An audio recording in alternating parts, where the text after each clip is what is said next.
Today we're going to work on our GS 1100 39-year-old motorcycle. It needs a brake caliper, and we're going to take one off the parts bike and replace it. Now this video is going to be about sharing some information about changing a brake caliper. We rode this bike the last day I rode it. At the end of the ride I go to clean everything off, as I always do at the end of every ride. And by the way, I know people that don't agree with that that's a necessary thing, but as I wiped off the front disc, I always wipe the discs off with brake part cleaner and a clean paper towel. I noticed there was something liquidy on that one disc on that side, and I said, now I've seen that before, and it's almost always a leaking seal at the caliper. And I do have extra, I have a whole extra bike, so what I did yesterday is I pulled the caliper off that side and put a quick coat of brake paint on it, that special paint that's high temperature. And so today I can change this out, and then there's a very special bleeding procedure for this particular bike, well, all the Suzukis that have the anti-dive. So I'm going to try to share that information on this video. It's kind of straightforward and simple, and yet if you have a problem, it can just make you crazy when you can't get the brakes bled properly. Or another way to tell if you're having a problem, if you think you have a leaking caliper, is the lever will be getting softer and softer and softer. Well, what's happening is, as the fluid's leaking out, it's sucking air in on the reverse, the piston movement. And then you wind up with air in the system, and you wind up with a spongy lever. You bleed it, the air comes out, but then it's like, just happens over and over again. The answer is to either replace the caliper, which if you go to Partzilla, sometimes they don't even have the calipers. Or if you're a wealthy guy, you can call up the dealer and buy a new bike, buy a brand new one for a couple $100, or whatever. Or you can, and Joe Padula had a great thing, he sent his discs out to be resurfaced. And another choice you always have is you can buy the rebuild kits, which are available from several sources. For me, I don't need a rebuild kit. I have and that's one of the reasons I bought that spare bike when I had a chance to get it really cheap. And thank you, Ray, for helping me pick it up in Pennsylvania. But over the years, I have pulled so many parts off of that part bike. And today, well, yesterday, just going over and pulling the caliper off, it's better than ordering from Partzilla. And one time after we did track day with this bike, the same thing was, I was wiping a bike off, cleaning it, and when cleaning the disc with brake part cleaner, and you see the rag has something other than brake disc on it, it'll usually be like a liquidy, it turns into a black, almost like grease. Well, that means you probably have a one-disc front brake. So once you see that the discs are getting inordinately dirty from something other than ordinary brake disc, and so you can even do it with your finger if you're lazy, and you can kind of look and say, well, a little bit of dust on there. You know there's dust because there's brake dust. But if you take that off and it looks like you just wiped it in a can of grease, you probably have a leaking caliper. So I do have the spare caliper, and that. But by the way, that paint that you use to paint brake discs is a high temperature paint. It's probably not a good idea to paint it with the ordinary paint, and it's available in AutoZone, of course, just like everything else, the paint that we use. It's a special paint, and it really does work. I don't have any problem. The paint has never come off for me. If you do paint calipers, never get paint on the pads. Common sense thing would tell you that, but you never know. Some people don't really know that. And it's always a good idea. I buy this by the case, is always have plenty of brake parts cleaner. That is the one thing, if the pads get embedded with grease or oil or contaminated, you can clean them with brake part cleaner, but it's always better not to get contaminated in the first place. Always a great investment to have the little pseudo-factory manual, because in our case, when we're going to work on brakes, the bleeding of the brakes on this motorcycle is a critical thing. It's not an ordinary, and we have to find the page. There is a very specific way you bleed that anti-dive system.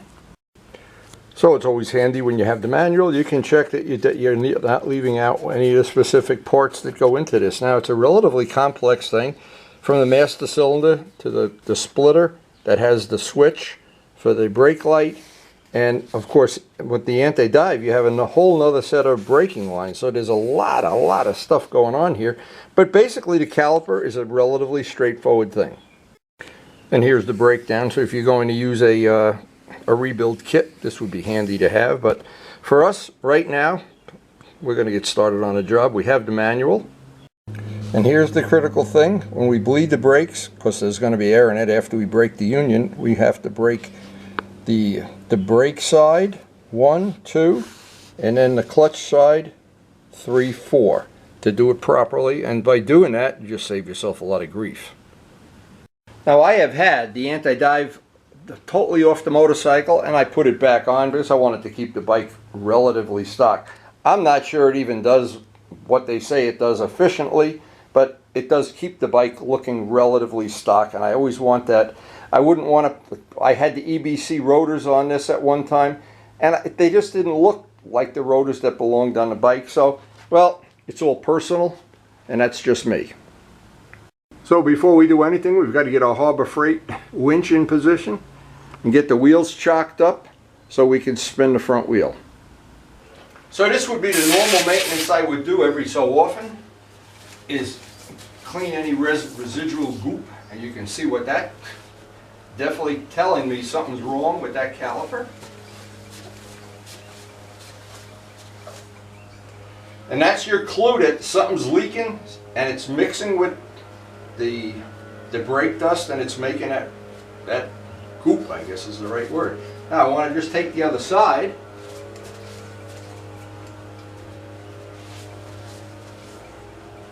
And the other side's got brake dust, but nothing like that.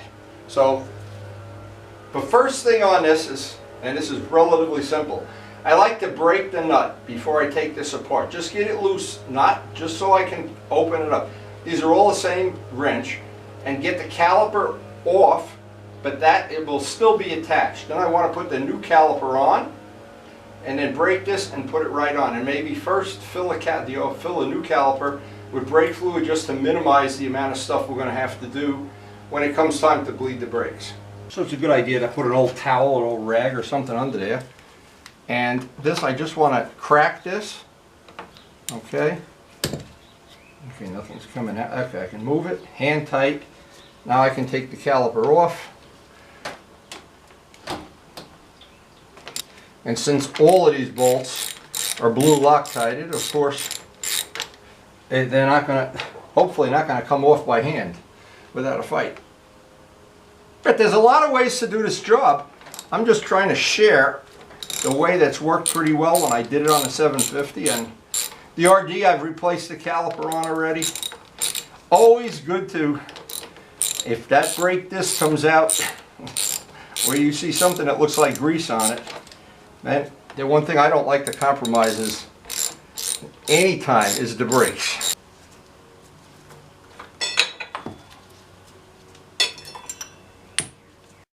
Now, of course, first thing I'll do is clean up everything in here with brake part cleaner. Now, the whole thing to remember is you don't want to get any, just go spray brake part cleaner in there, because it'll destroy paint for sure. So I'm trying to protect my rug and everything. So I'll put it on a paper towel, and once I get this off the bike, then I'll clean that separately. But right now, that's the whole thing in a nutshell, is to just clean everything up with a paper towel and some brake part cleaner. That's a good idea, using a couple zip ties just to get that up out of the way for now, so I can get in there and clean everything up.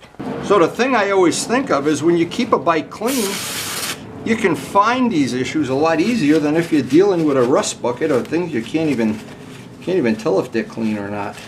And all of that dust, the minute there's one drop of brake fluid, that's the end of that. And these little rubber things, of course, can go back. The bolts on this that hold the caliper on, actually the caliper slides on these. Now, some people put the high temperature grease on these. I like to just keep them perfectly clean, and since I do try to keep the bike clean, I can tell right away there's no rust or no corrosion or anything on there. That's pretty good. So with everything really clean, and I mean really, this is as clean as I can make it. There's no rust, there's no corrosion on anything, and the pads are clean, all little clips, the bolts. Now, I know if you take your bike somewhere to a place they're working by the hour, sometimes the mechanic doesn't really totally clean these things, or he does a lick and a promise. This is what I like about doing my own work on my own bike. I know it's clean, if nothing else. And if I leave the bolt loose, shame on me. And now once we tighten these bolts, and I'll get a final torque setting on them with a torque wrench, but I want them tight anyway. I have to hook up, now this is going to be the tricky part, without making a mess. I've got to hook up the, what I want to do is I want to take the line off here and bolt it right down there. It's got two fittings on it, and I want to do this without making a mess, without getting fluid all over the floor. Now this is why I leave this nut real loose. Right now it would be very difficult to get it loose. Well, now the fluid's going to come out here. That's why I have the towel on the rug, and we're going to be bleeding it anyway, so not a big deal.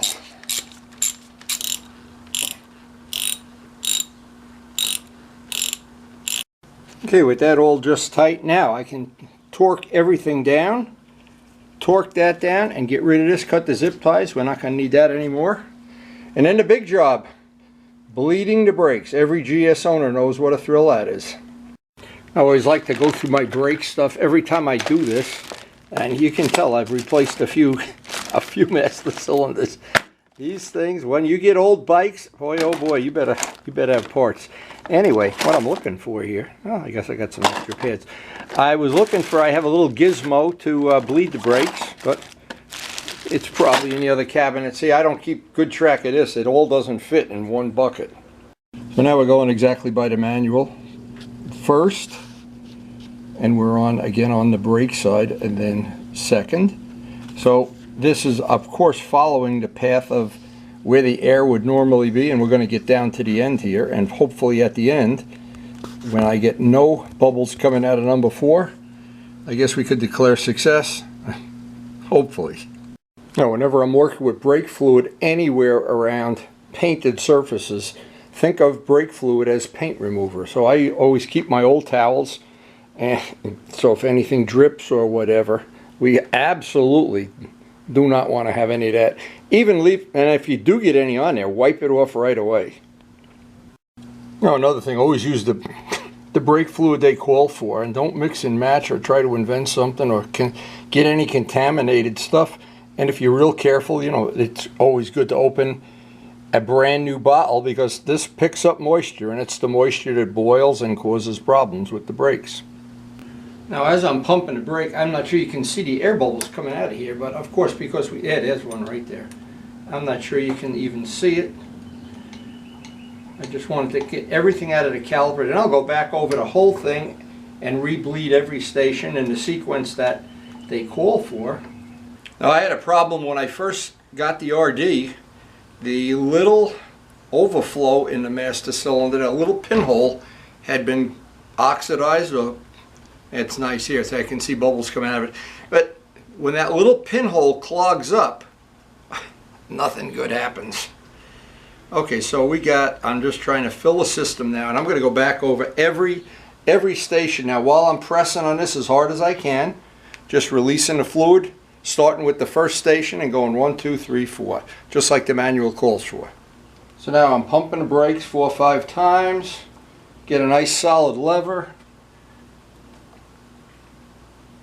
Let's see if we got any air on that one. Nope. Do this over and over again. Oh, we got one air bubble there. With this anti-dive thing, there's just so many places I guess that you can bleed air from, or okay, it's coming out clean now. But there's no reason to try to rush this, because once it's done right, you're done. And each time you do this, of course, and the air comes out, the lever gets more and more solid. Okay, the next one on our tour here. Oh, nice big air bubble. Nice big one. Again, sometimes this takes patience, and I know there are other things that you can shoot the brake fluid backwards, but I'm just old school. Take a little time, get it done right, and we do not want to compromise our brakes, that's for sure. Alright, that looks clean. And now every time I do this, the lever is getting more and more solid, of course, because we're getting rid of the air. Even little air bubbles will make that a sponge. Now, what's funny about this, as I'm going through all the stations here, every one of them has some little air bubbles in it. That system is so prone to getting air at these joints, I guess. Anyway, maybe at some future time, I know Joe Padula's already done it, upgrade the steel brake lines and get get rid of all this nonsense. But then it kind of loses the thing of being a stock bike. Oh, more air. Now we're at the last station and we're still getting air out of this. Okay, so the bleeding is time consuming, but it went well, and we've got the lever as solid as it would probably ever be. Now, people that have a modern bike, and of course, when I ride any of the modern bikes, the brakes are a lot better. The metallurgy, more than anything, has gotten better. These original 82 brakes, they had issues with the rotors warping. I had put EBC rotors on it. I put another set of rotors. There's really, I haven't found a cure for it. I haven't found the way you could upgrade these brakes without spending, and maybe you can if you spend an inordinate amount of money. But part of the thing was I wanted to keep the bike relatively stock. I don't want to turn it into a, put an R1 front end on it or something like that. So, and so far I have just enough custom features on this bike that it suits me. But I've seen guys that have the 4-into-1 pipe and all the other stuff. I like just the way it is. So that's the end of it. And once I get this taken down off of the straps, I always like to know that it's done right, that the bolts are tight. The things that have to be Loctited are Loctited. The things that have to be torqued are torqued. And when you have somebody else do it, you never really know. Well, ask me how I know. Ask some people that have had bad experiences with somebody that was supposed to tighten something or do something and they... Well, if you do it yourself, you're always better off.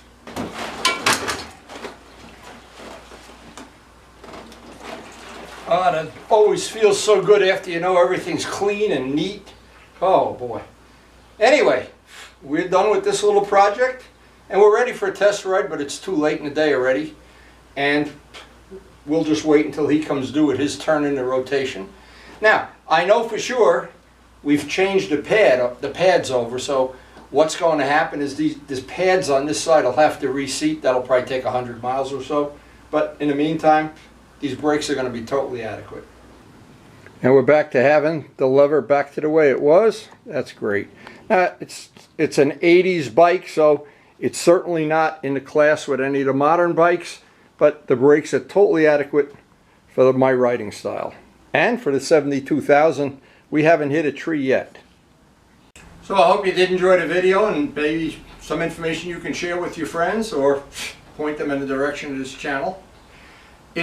Our goal is to share useful information for backyard mechanics. Hey, if you're a professional or a wealthy guy, just go buy a new caliper. But this saved my bacon, and I can't never overemphasize how many parts I've used off of that part pack. It's like a Christmas tree. I've taken all the ornaments off. Anyway, that's enough said about that. I want to thank the healthcare workers, as I always do. My family has gotten through this whole year and year plus, really, and I got to thank you guys from the bottom of my heart, and I really mean that. And I hope, again, the information that we share is useful and that you've enjoyed it, or you're just entertained sitting on a lazy boy drinking iced tea and seeing how to do some of these things. I watch a lot of stuff on YouTube that I know I'm not going to ever do, but I like to see how people do it. I'm just like an inquiring mind, I guess. Or sick, one or the other. Anyway, thank you very much for watching. So the day ends, and we really did get this done in a very short amount of time. Every once in a while you run into a little problem bleeding the brakes, and it gets to be annoying, but hey, we try to share the information one way or the other.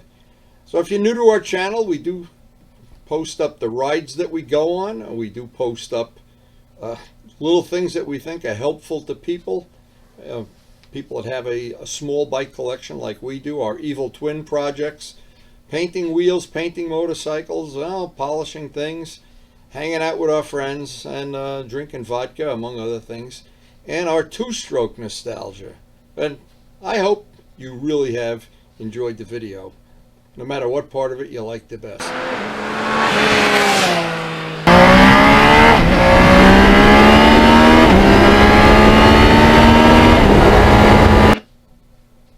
And we post every day. Maybe we'll see you tomorrow.